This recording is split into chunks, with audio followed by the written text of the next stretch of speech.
Welcome to this week's In My Mug. This week we're coming from Finca Argentina.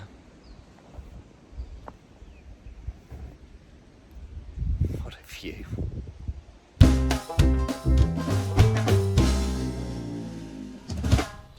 Can you believe that that was only 6 months ago? How much the world has changed since then. So to carry on those good vibes of how the world was, not how the world is, let's go back to Argentina and talk to Mauricio, who has taken over the running of the farm from Ali, who is Ali's dad. 1, 2, 3 again. So we're here on Finca Argentina on Garcia Pelin, and I'm joined by Papa Martinez, Mauricio, who is Ali's dad, who is now, while Ali's zipped off to Canada to live and work, you're taking back the management of the farm. We've just been over there, and if we could just go over there and see the H1 that's planted in Garcia Pelin. H1 is a varietal that is relatively new, and it really seems to have worked there. Here we're surrounded by yellow Bourbon, which traditionally was grown in El Salvador, and it's struggling. And we've come to this point because there's two H1s that have been planted here in the same plot that are a lot more healthy. By mistake. By mistake. So why do you think that is? Why do you think these are healthy and the yellow Bourbon isn't doing as well? The roots of the H1 are from The Robusta. Robusta because this is grafted in the Robusta patron. Okay?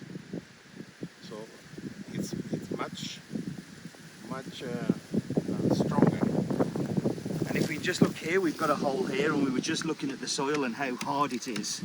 So you think that the stronger roots are able to get into the soil, whereas an Arabica root is finding it harder to actually be there.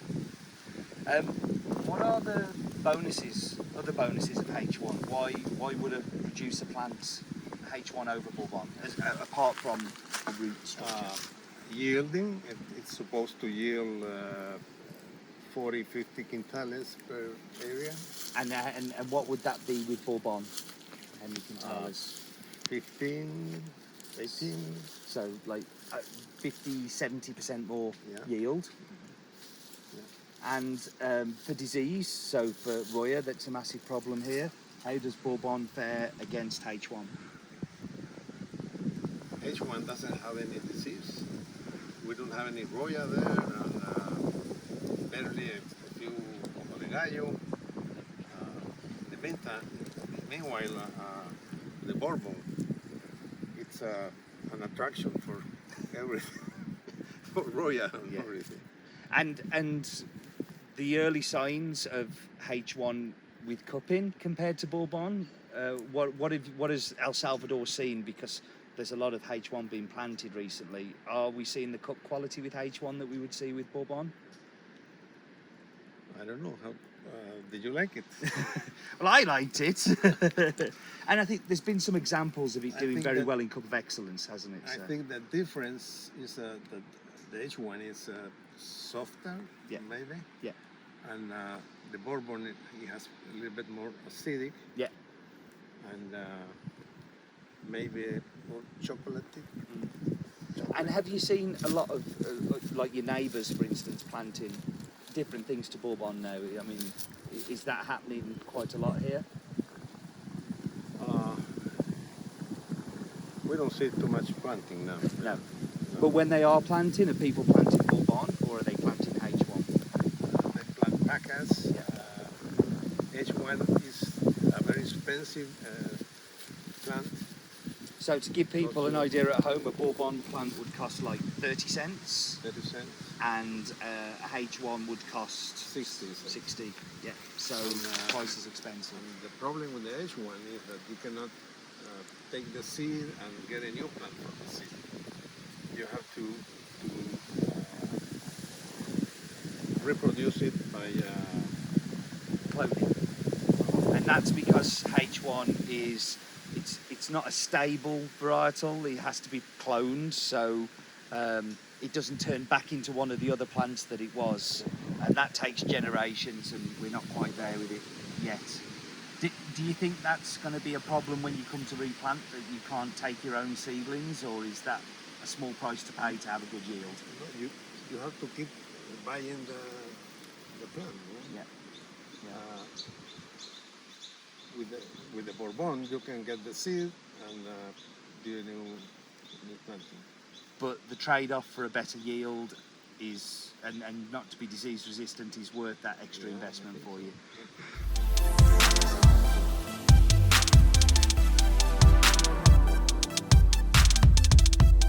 It was so cool on that trip to spend some time with Mauricio rather than Ali and get to know him just that little bit better.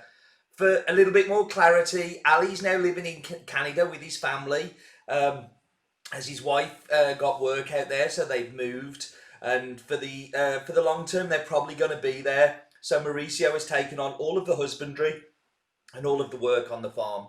But Ali is still very much involved in the day-to-day, helping, advising, and working very closely with his dad.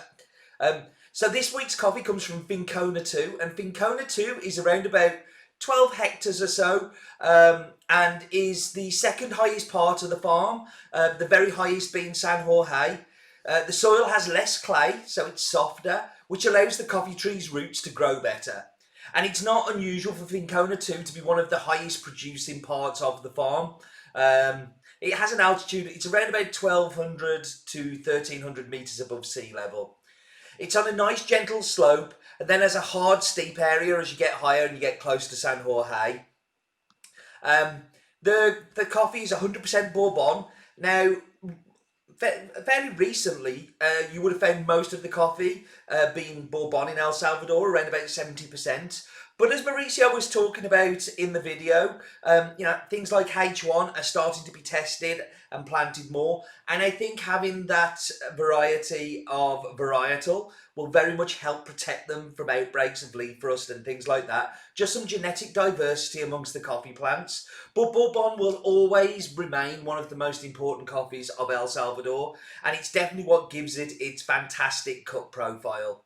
So the farm is based in the Apaneca La Mapatec mountain range, very near to the town of Turin, in the Arshapan department. They have 16 people working on the farm during the non-picking season, and then during the picking season they'll have around about 40 to 50 people come in and help with the picking. So we should go through the numbers for this farm. It's in El Salvador. The nearest town or city is Turin in Arshapan. It's owned by the Martinez family. The farm is called Finca Argentina. The Tablon is called Fincona 2. It's Bourbon. It's a fully washed, sun-dried, and 1,300 metres above sea level.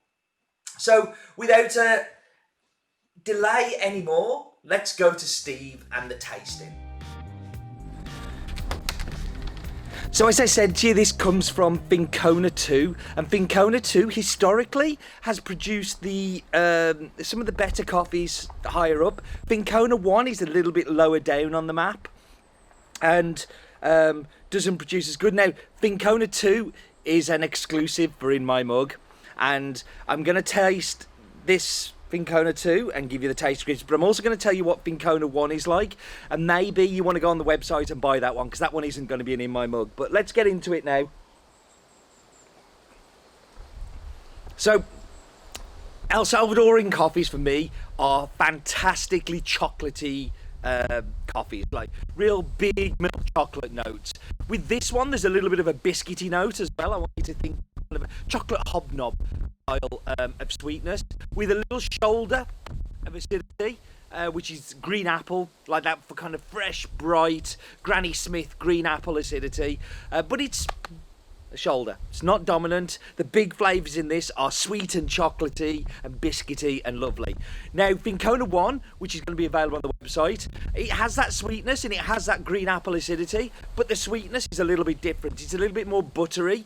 It's a little bit kind of more caramelly, toffee-like sweetness, where this one for me is the best out of the two. This is the one that I really do love. And I love to taste a Bourbon from El Salvador. It really does make my day. Listen, thank you very much for joining me as always. But do remember, life is too short. but bad coffee.